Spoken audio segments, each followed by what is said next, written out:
persona querida y respetada como mi amigo Gerard Malgat, uno se aferra a lo que puede, que en su caso es mucho. Nos agarramos compulsivamente a esos recuerdos que nos generan un temblor interior al evocar los momentos pasados juntos y los escritos que su generosidad me fue ofreciendo. Sirva de ejemplo su tesis doctoral, presentada en la Universidad de París-Nanterre el 1 de julio del 2002, base de su excelente libro Max Aub y Francia o La esperanza traicionada, publicado por la editorial Renacimiento en el 2007, que me ofreció y que tan útil me ha sido. Tantas experiencias vividas conjuntamente, como el haber participado en varios eventos centrados en las figuras de Max Aub y o André Malraux, en París, Toulouse, Carcassona, Barcelona, siempre con nuevos datos que aportar, siempre abierto a aprender. La confluencia de las dos figuras, Aub y Malraux, marcó en gran medida nuestros encuentros. Ambos colaborábamos con la Fundación Max Aub y ambos éramos miembros de las Amitiés Internationales André Malraux. Como muestra un botón, cuando junto a Fabiola, su compañera, fuimos a ver algunas de las localizaciones del rodaje de Sierra de Teruel en Collbató, cerca de Barcelona. Ella nos hizo una foto que evocaba la de Max Aub y André Malraux con el camino zigzagueante al fondo cuando preparaban la filmación de la mítica secuencia 39 de la película.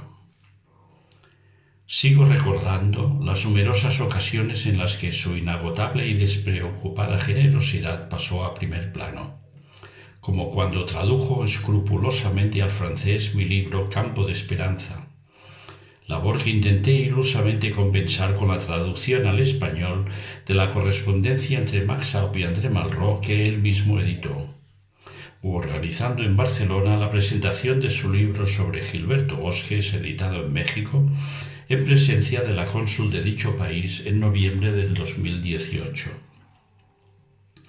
Más de 3 lustros de encuentros e intercambios, con su insaciable afán de ayudar, de ser útil a los demás, como cuando me mandó copias de la correspondencia entre la amante de Malraux, Josette Clotis, y su amiga Suzanne Chantal, en aquel momento inéditas.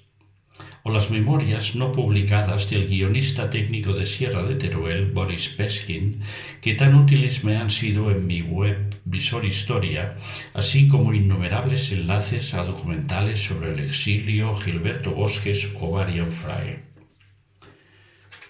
La última vez que coincidí con él fue en Carcassona, en el centro Joe Busquet, hablando de Max Aub, de donde es esta imagen en la que podemos reconocer a Teresa Álvarez Aub. Luego vino la pandemia y sus terribles efectos colaterales.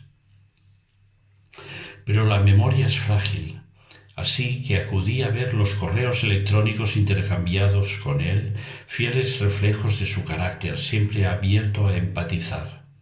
Quizás sea un buen colofón a este acto recordar su fino humor, aunque también su progresivo decaimiento y melancolía que a la postre resultaron fatales, como el correo que me mandó tiempo después del encuentro en Carcassona. Hola Antoni, te transfiero este mensaje de María José Calpe recibido hace unos días por el cual pide un texto sobre las jornadas de Carcassona.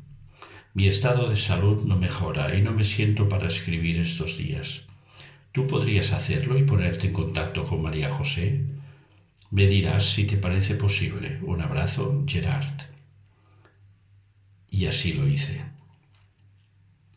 Pero quizá el mejor reflejo del Gerard que apreciamos se vea en unas pinceladas de sus crónicas de un confinamiento corono-rural, que a continuación ofreceré, ilustradas con fotografías que él mismo hizo durante su confinamiento.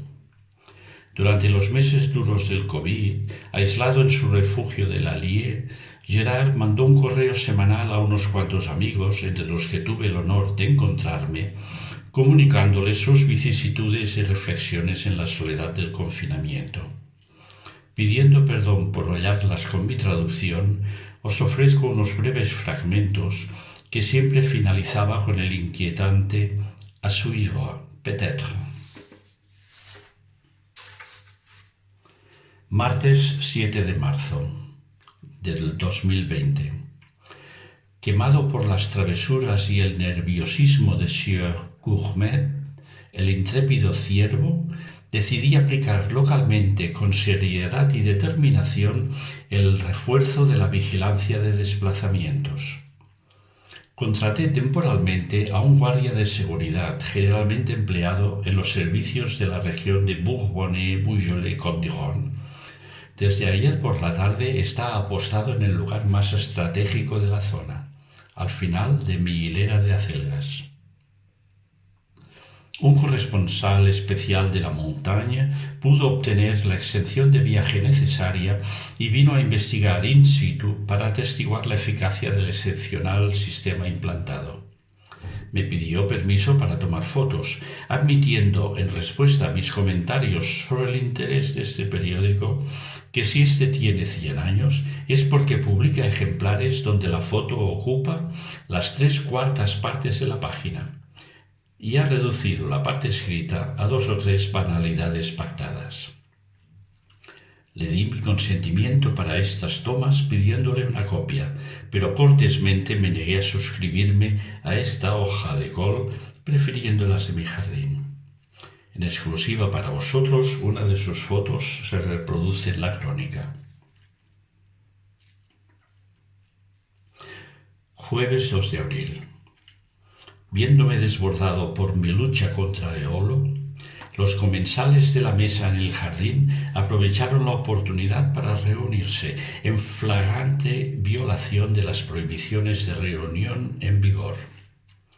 Cuando se dan cuenta de que he percibido su infracción y de que capturo una prueba de ello en una fotografía, se dispersan instantáneamente para esconderse en su refugio. ¿Qué se dijeron el uno al otro? Aprobaron una moción para ser incluidos en la lista de especies en peligro de extinción de la Fundación World Wildlife Fund. Han decidido, considerando favorable el contexto, apoyar la campaña de la presidenta de esta fundación, Isabelle Autissier, que en la radio nos anima a designar World Wildlife Fund como legatario en nuestro testamento. Continuará, quizás. Viernes de 10 de abril. No os preocupéis, no llaméis al SAMU ni a la unidad de escucha y apoyo psicológico de la COVID-19. No estoy en crisis depresiva y no he decidido cometer un acto fatal.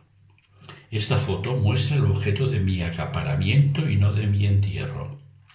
Estoy trabajando para crear un estanque en medio de la huerta para recoger el agua de lluvia del techo de la casa.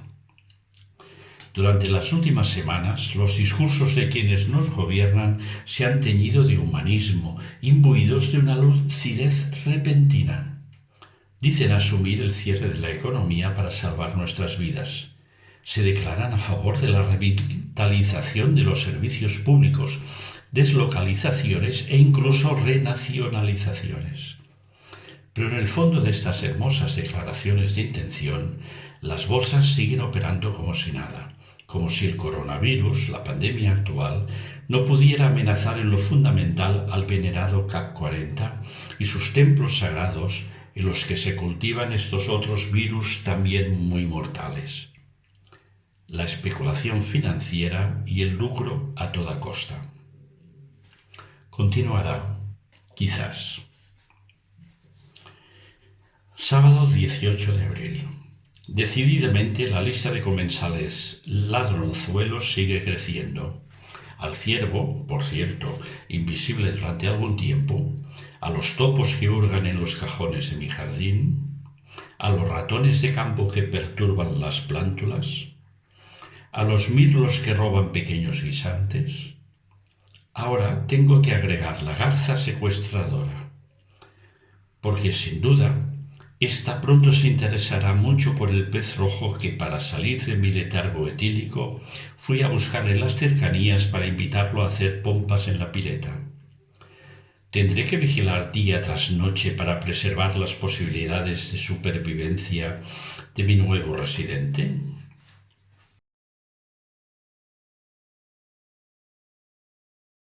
Continuará, quizás. Domingo 26 de abril.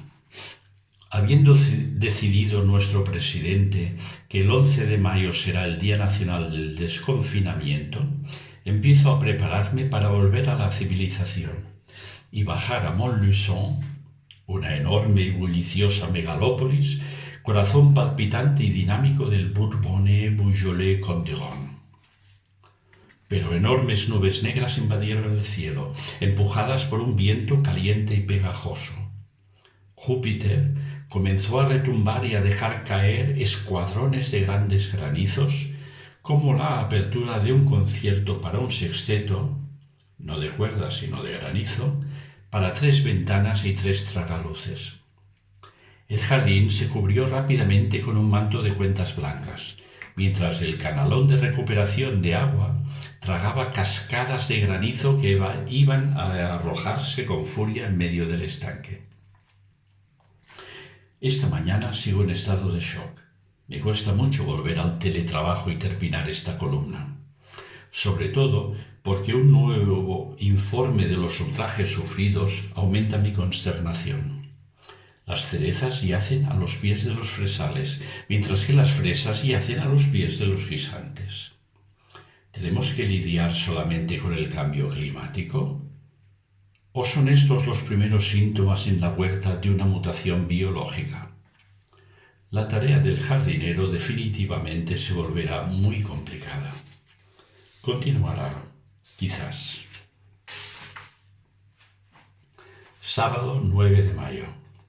Durante horas, durante días, quedé prostrado, desplomado en mi tumbona, perdido en las brumas del abatimiento, sometido por el calvario, de espaldas al jardín para no ver las consecuencias de este fatídico enfado celestial del 25 de abril.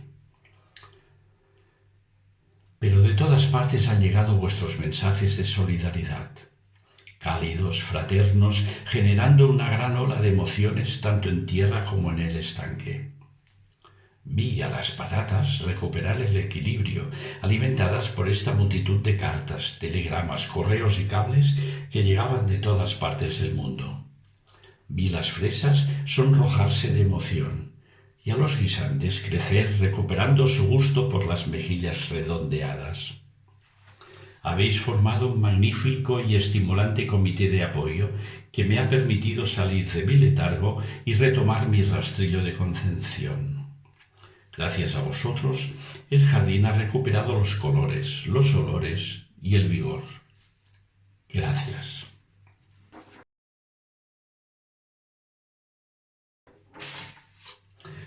Este fue el último correo durante la COVID. Posteriormente, alguno esporádico, respondiendo a mi circular mensual a los seguidores de Visor Historia, sobre la que comentó: me parece muy bien que recopiles tu trabajo a lo largo de varios años, cruzando temas. Eso es lo que yo debería hacer con mi trabajo. Lo que he escrito está muy disperso y a menudo olvidado y o relegado a las revistas y a los archivos informáticos difíciles de localizar. Y yo pienso que la semilla puede no haber dado el fruto que merecía en su propio jardín, donde podía haber sido comida por sus ciervos. Pero el viento de su generosidad ha difundido datos, citas, enlaces y sugerencias a los 4 vientos, cada uno con la posibilidad de dar sus frutos. Modestamente he intentado colaborar a ello. Quienes estén interesados encontrarán en mi web Visor Historia el texto completo de las crónicas de un confinamiento corono-rural que he citado en francés y español, así como diversos artículos que Gerard me ofreció gentilmente relacionados con André Malraux, Max Aub o la película Sierra de Teruel, en versiones en español, francés y catalán. Para terminar, me permito ofrecer un breve pero emotivo vídeo de nuestro amigo Gerard relativo a Max Aub.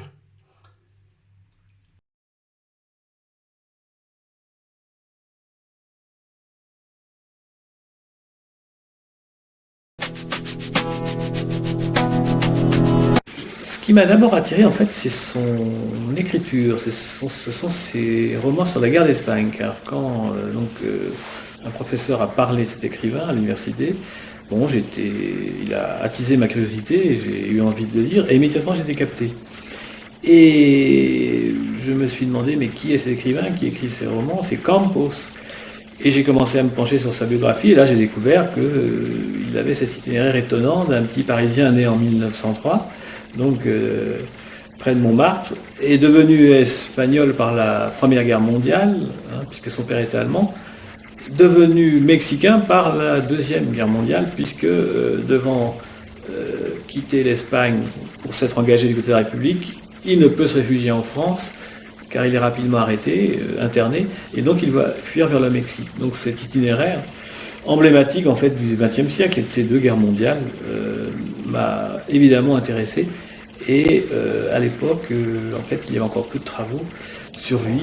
Et voilà, et donc c'est comme ça que j'ai commis une thèse qui est devenue un livre publié en Espagne en 2007, dans cette excellente collection des éditions Renacimiento, installée à Séville, qui, dans cette Biblioteca del Exilio, donne à connaître ou à découvrir un certain nombre d'œuvres d'écrivains de l'exil qui n'ont jamais pu être éditées en Espagne parce que justement ils vivaient ailleurs et qu'il était impossible pour eux d'éditer en Espagne.